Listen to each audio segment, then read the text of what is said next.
And so she was signing. Does everybody get one of these? Not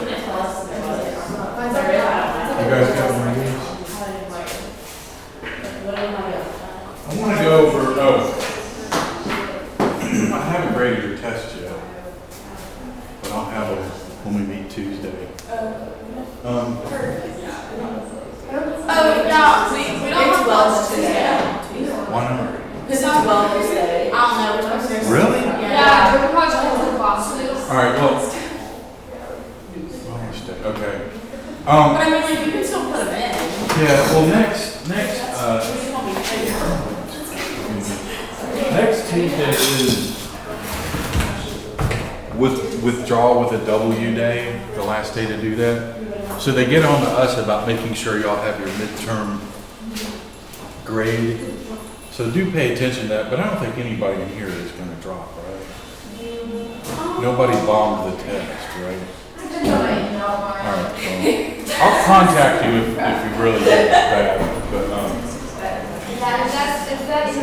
so I guess then next Thursday, we'll do a lab activity. So what I go over today will be pertinent to that. And we'll kind of slow our trip through chemistry. Okay, so this solubility thing, I forgot, how many of y'all took chemistry before, like in high school or somewhere? Do you remember solubility? Yep. Do you remember predicting solubilities with a chart, something like this? No. Alright.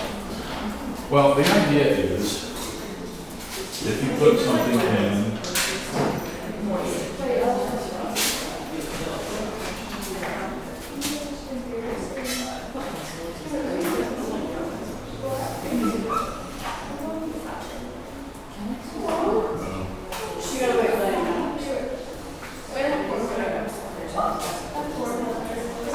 so if you have water, you guys, let me go. If you have water, and this is specifically for water, if you have, I mentioned, so we're going to stick with ionic compounds for now. And I've already mentioned that this is what ionic compounds look like.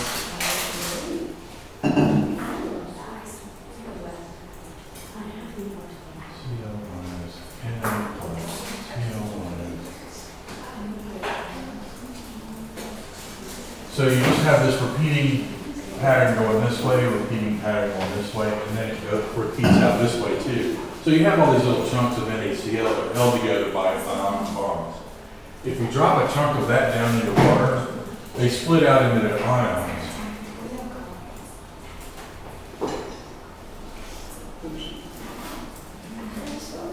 So you would have something like this. Cl1. So that's what we mean by soluble. It actually comes apart into their individual ions. That's what soluble means for ionic compounds. Not all ionic compounds do this. Some ionic compounds don't dissolve in water. So if you drop those in water, they'll just hit the water and they'll just float down to the bottom and stay a solid. So in this case, I did NaCl, which is soluble in water. If you put this in water, it'll do this. Some compounds, when you put it in water, it's just going to sink down to the bottom and stay a solid. Having said that, this is how you predict. This is sort of the list up. There's not really any good conceptual way to teach. Here's an ionic compound, is it soluble or not? So we always just do this. I would give you this on the test, just be able to use it. Let's look at these first. The first section where it says soluble ionic compounds, and then there's a list, and then down low you see insoluble ionic compounds. Just staying above here where it says soluble ionic compounds, let's look at that first. So it's saying, you see NO3 minus first, and then over here it says none, and the CH3COO minus is called acetate. So some of those polyatomic ions are here that I introduced you to the other day. But these have no exceptions. We go down to Cl. Anything that has chloride in it, this column means, yes, anything with chloride in it is soluble, except when the positive ion is one of these over here. Meaning NaCl is soluble, LiCl, BeCl2. Anything with Cl is soluble except for these. These are the exceptions. GCl, PbCl2. This is a polyatomic ion. It's mercury 2. Two mercury atoms together, and it ends up being charged.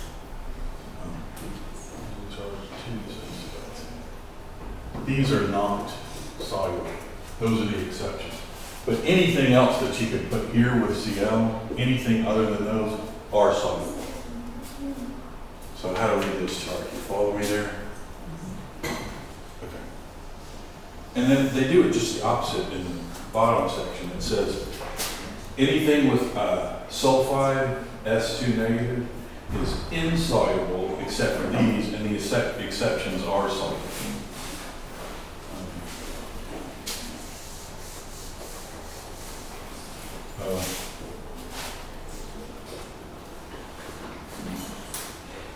First column on the periodic table is the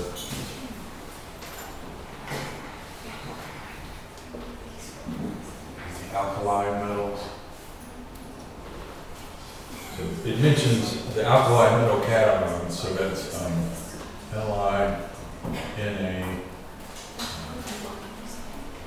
whatever's next, that whole column.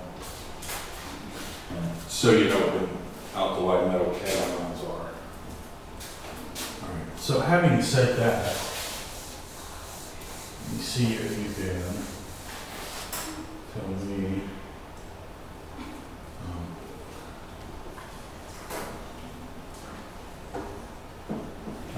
SO4, if you looked it up on the polyatomic ion chart, you'd see that it's called 2 negative and it's called sulfate. This is barium on the periodic table. What is the charge on this? Do you guys have periodic tables to look at? Do you have yours to look at? It'll help with this because you need to see the charges.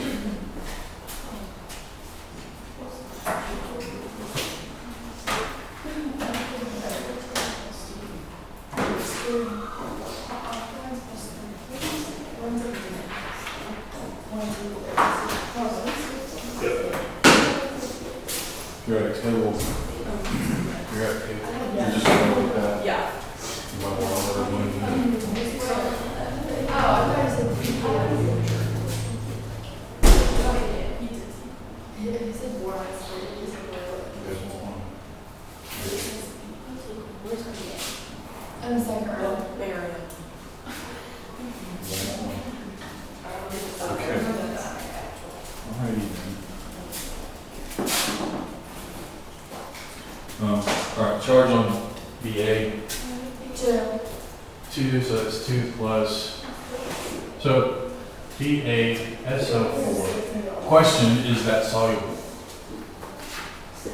Like 6 on the side. Look at your chart and tell me if that's soluble. Is it?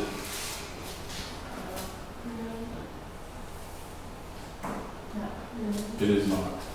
Ba says anything with Ba, It's not. anything with sulfate is soluble except, and Ba is one of the exceptions.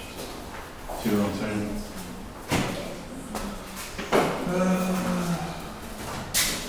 How about?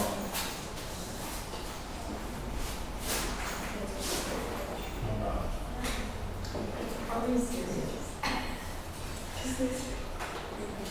BaCO3. So Ba is 2 plus, CO3 is 2 minus, that would be the formula. Is that soluble?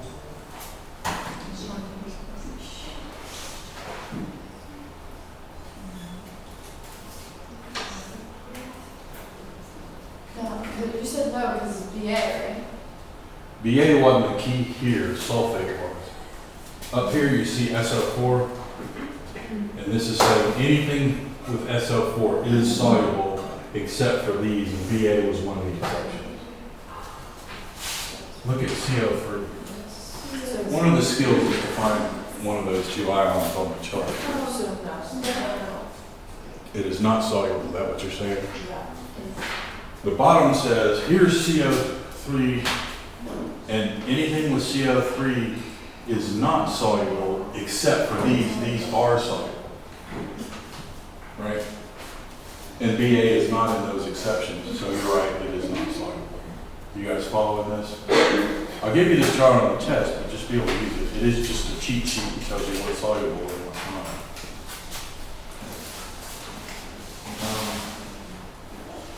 How about LiCl and NaCl? Oh, I guess, sorry, what's that? Those are the How about, only very few of the polyatomic ions are positive, and that's one of them. So almost all the polyatomic ions go second in a formula. The positive ones go first, so there's such thing as NH4,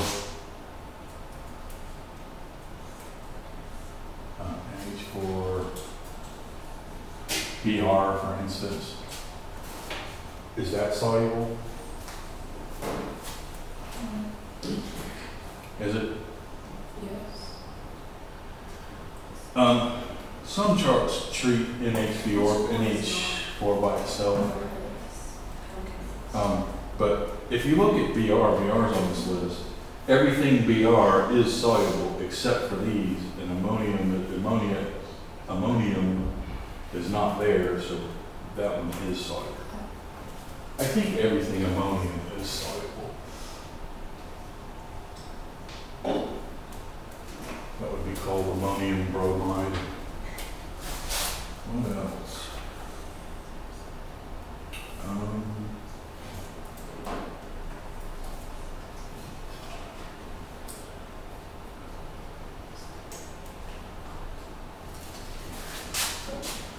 How about LiH?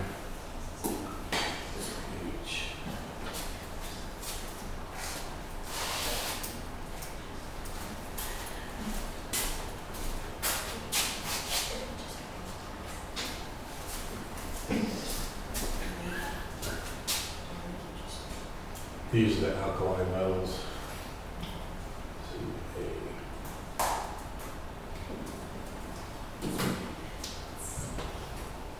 Calcium, some potassium, video. All right, is LiOH soluble?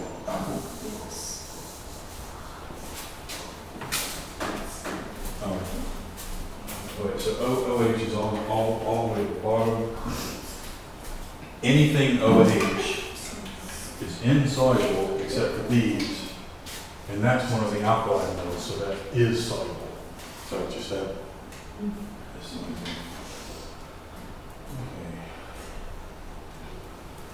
Okay.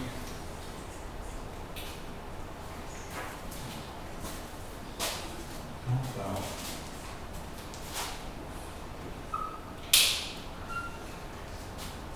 copper sulfide?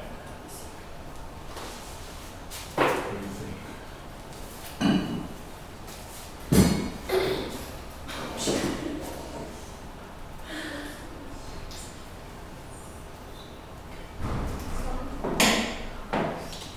What do you think, copper sulfide?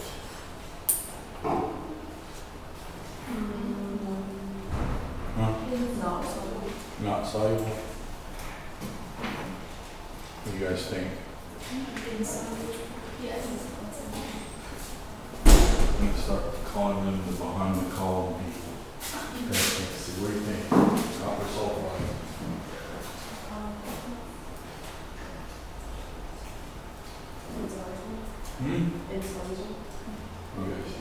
It is insoluble. So you see sulfur on there, and you see the exceptions, and copper is not there. In fact, if you look at all the exceptions, in the exceptions, there are no transition metals except for that mercury 2 and lead. So everything else comes from the first two columns. How about, not soluble, how about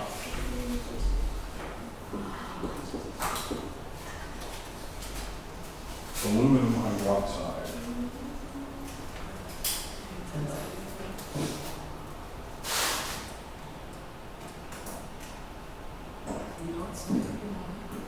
It is not soluble. Aluminum is not there in exceptions. Okay. If y'all see how this chart works, Yes. All right, you need that piece of understanding to do what I want us to do in class. This leads me to the first reaction I'm going to show you, or reaction type.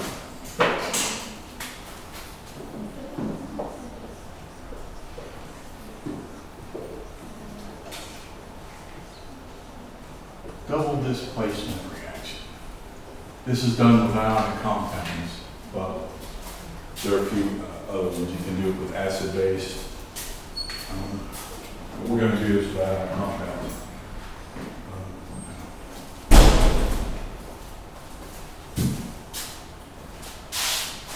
Grab some examples.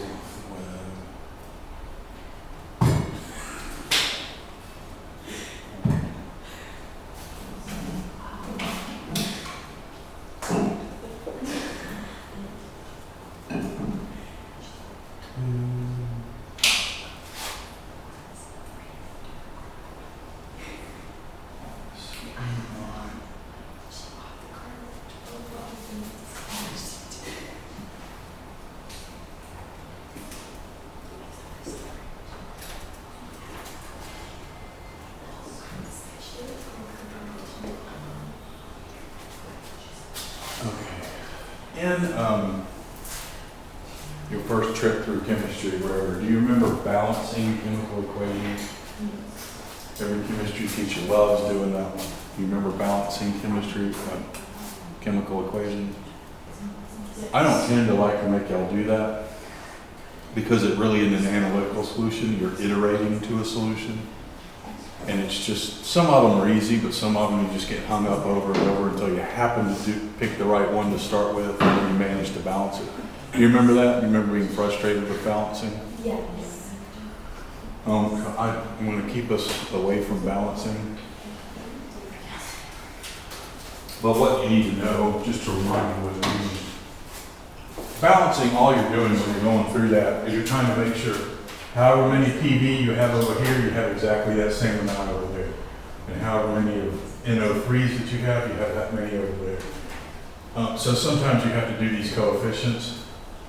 This 2 means there's a Ki and another Ki. There's 2 of those. One of these and there's another of these. Where you don't see a number, there's just a kind of an invisible one there. So that's what this is saying. You have 1 PbNO2. Over here you have KNO3 and KNO3. There's an invisible one there.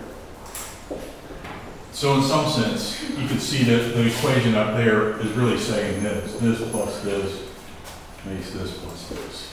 And that's, you have to do that to make everything balance out. Because there is such thing as this compound, and there is such thing as this compound. And then they can react to make a bunch of this compound and a bunch of this compound. But if you wrote it without those 2's, you would have, it wouldn't be balanced. You wouldn't have the same number of potassium over here as you have over here. So once you line it up, then you balance it, and then it's like a real equation that represents reality. So here's what there is to do with this. For a double displacement reaction to occur, the first thing that needs to happen is these 2 things need to dissolve into their ions. So the first thing you need to check for is, are both of these soluble? You need them both to be soluble. So is lead nitrate soluble? PbNO3? Is it? Yes. Why do you say that? There are no exceptions. Whenever you see NO3, it's soluble. So that's soluble. When it's soluble, there's these 3 things we use. AQ, aqueous, means it's been solubilized in water. And the other thing we use is solid, liquid, gas. So the state of this, if I put AQ on it, is just saying the chemist has already put that in water and it has dissolved into its ions. So that's really not a good representation of what it is, because it's really now a 3 Pb ion and 2 NO3 ions floating around without each other. But that's what we do, we say it's been dissolved in water. What about Ki? Soluble or insoluble?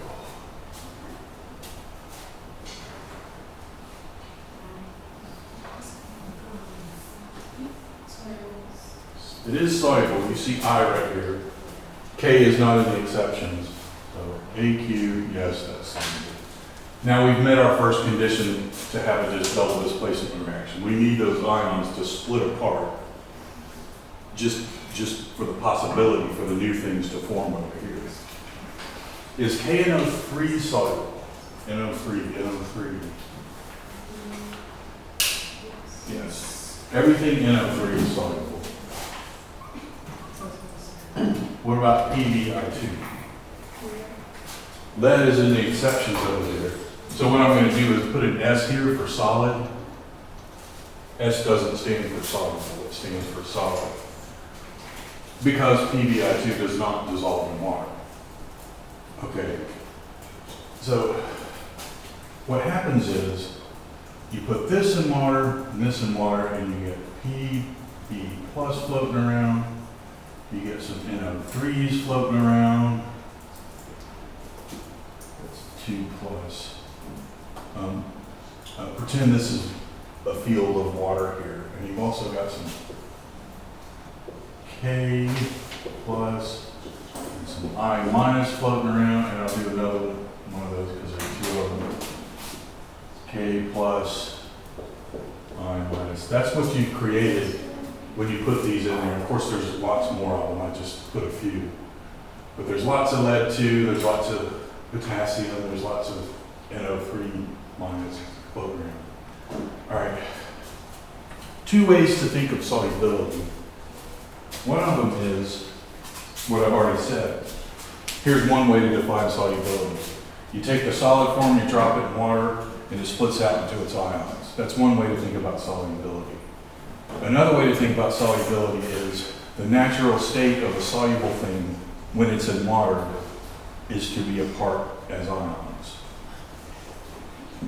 The other way to think of insolubility, instead of thinking of it as dropping in water and it doesn't dissolve into its ions, is to say its natural state when in water, those ions' natural state in water is to be together, which kind of completes this idea.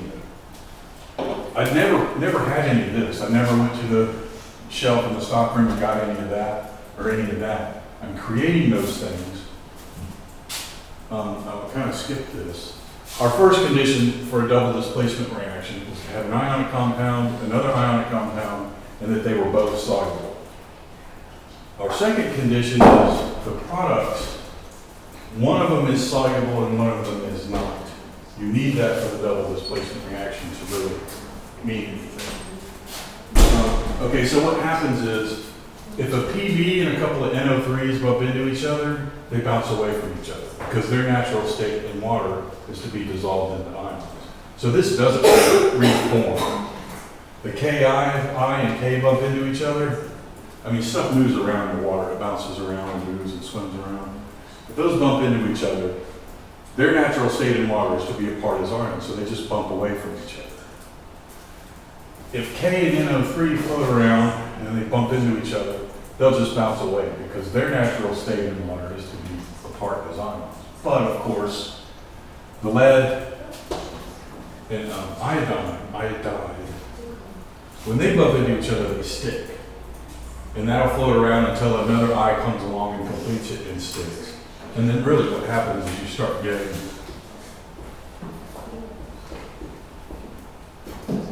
and then it continues to accumulate as they bump into more and more ions. And you end up getting a big crystal of this and it just floats down to the bottom as a solid. So you will actually get a solid to form in that liquid after you pour these two things together. That's the double displacement reaction. You with me? So the conditions are these two things both need to be soluble.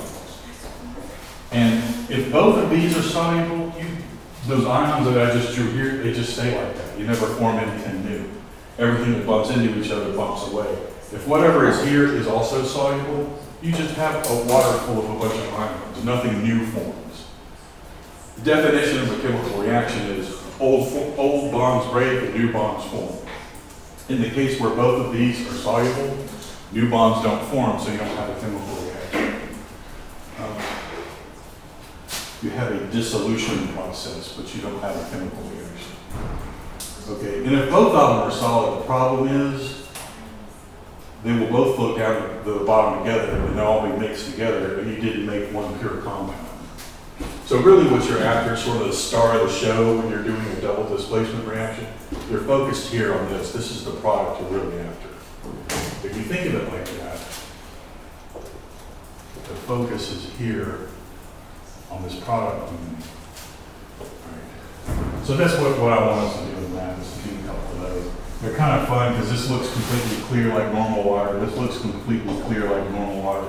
And then when you pour them together, all of a sudden it turns into, it looks like milk. It's like a magic trick. So those are kind of fun. So this is called the molecular equation of the double displacement reaction. It's really a misnomer because there aren't any molecules there. Those are ionic compounds, not molecules. It's the covalent compounds, these that you talked about. Something that we draw like this that has lines. That's a molecule, that's the covalent compound. So that's kind of a misnomer, but every book uses that, so I just go with it. But it's kind of all right.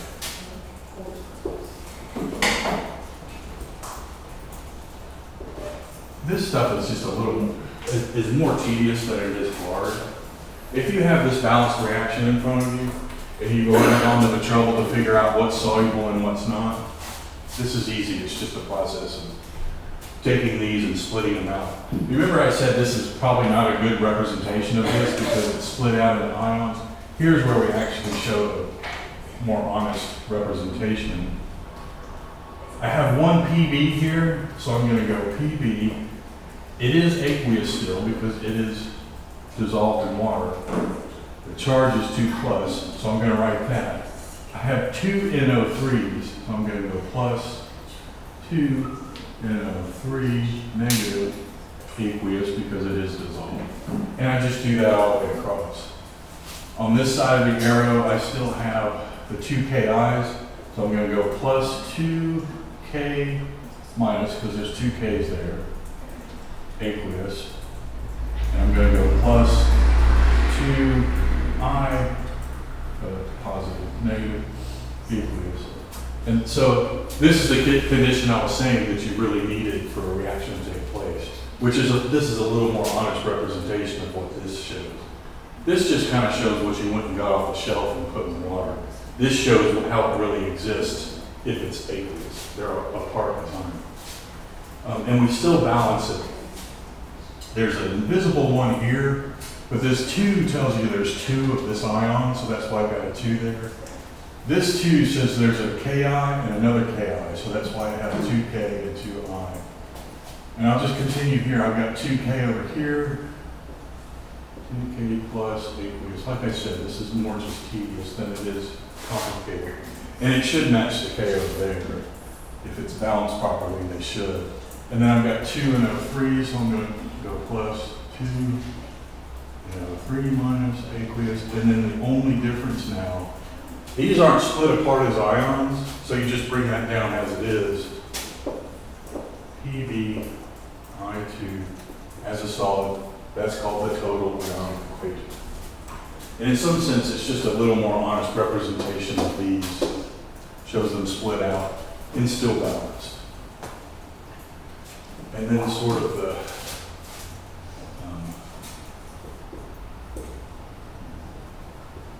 goal for all of that really is sort of this.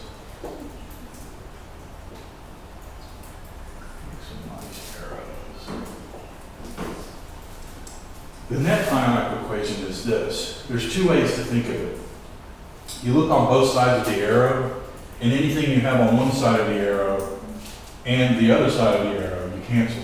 So I would say cancel that because there's 2K there, 2K there. What else? There's an NO3, so I'm going to cancel the NO3 and the NO3. And what's left? This this, and this. Those things I underlined is what you bring down for the net. So the net is PB 2 plus aqueous plus 2I negative aqueous arrow gone PBI 2. That's the net ion equation. And there are two ways to think of it. One of them is you cancel everything that's the same on both sides. The other way is you look at what's here, the insoluble thing. You bring it down and you bring its ions down from over here, and that's the net ion equation. And one more thing, chemists and textbooks like to bring up here is a little vocabulary word called, you remember spectator ions?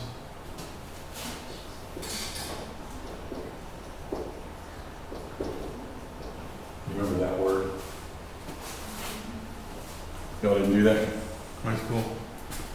Column girl is nodding. She's the only one I can see. The spectator ions are the ones I crossed off.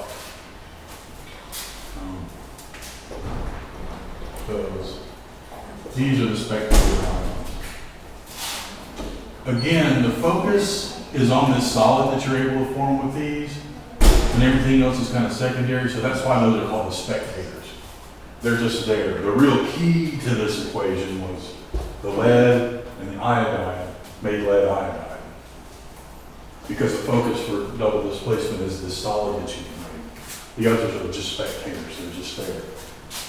And just kind of to drive that point home, any negative ion here that I crossed off, other than NO3, and any positive ion other than K, as long as they would have made these also still be soluble, and also made this insoluble and this soluble, could have been used.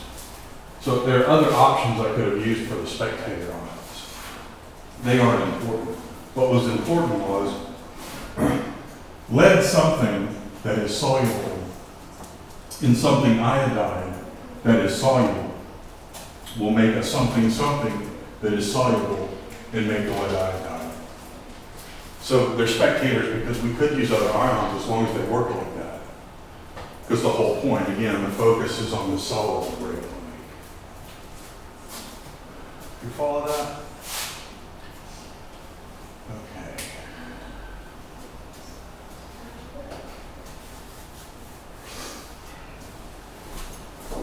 So I put on here, I notice some people are using this for practice. So instead of those reading check questions, I'm putting these on here for y'all to do practice.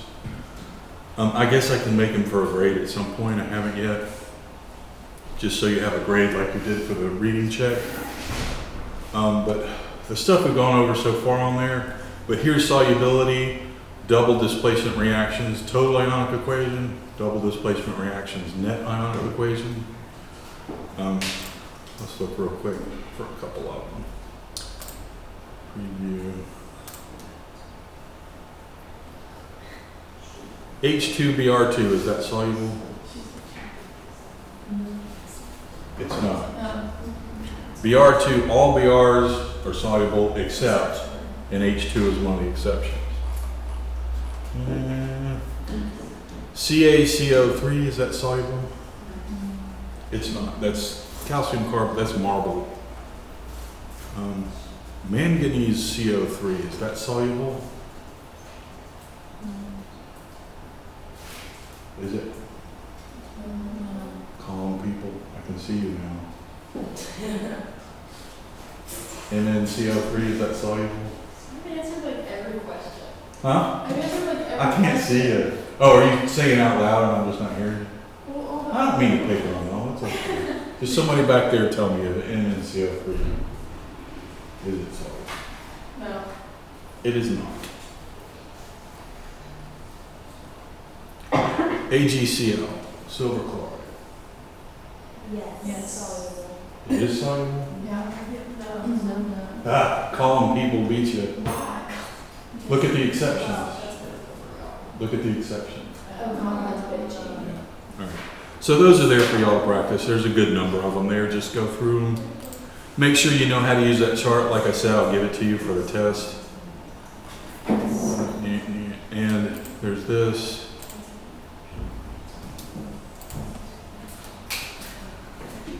So here's a reaction, here's several choices.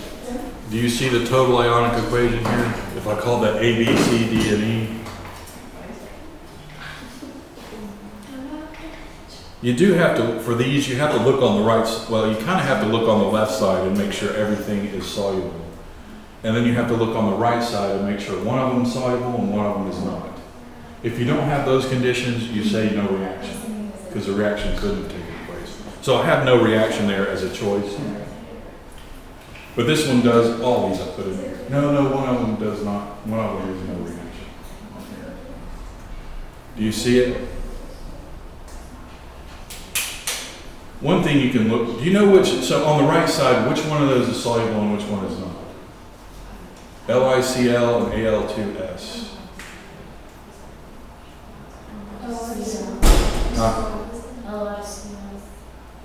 LiCl is what? Solid. It is. So the solid that we form here is the Al2S3, aluminum sulfide. So one thing you can do is look down there and look for ones that have aluminum sulfide together, not split out as ions, because you can eliminate the ones that are split out as ions. I really think there's only two of them the way I wrote this. So find the arrow, look to the right side. This one has lithium ions, chloride ions, and Al2S3. So that one's possibly good. No reaction isn't true because one of these was soluble, one of them was not. Over here, you have all the ions split out. That's not correct. Al and S should be together as a compound. There's one that has the compound together. And down here, I just put something screwy. These are random. Which one is A, B, C, and D is random. So it's either going to be A, B, C. It's either going to be D or A. Which one is the total ionic equation? A is the total ionic. So that will be the answer to this A. You see that? The other quiz has what are the net ionic equations. And really, it's just a copy of all of these. I just changed which one is correct. Do you see the net ionic equation there? Which one is it? Yeah, the fourth one, D. So I have those for you to practice, and that's really kind of all I wanted to do today. I want to do some chemistry activities, just kind of slow our roll a little on chemistry, because I'm kicking right through it. I don't mean to get too much into chemistry. There's other subjects to go on to. We really don't meet next Tuesday? It's well. Yeah, So all of us are like have like I'm supposed to do something too, but I'm not sure what it is. it's for wellness things. Yeah. Yeah, we have like a required time that we're supposed to go take surveys. So come Thursday and we'll do a chemistry thingy. And that's all I'll do today. And I'll have the test graded, I'll post them. If there's anybody who's great, with scary, I'll contact you. Thank you.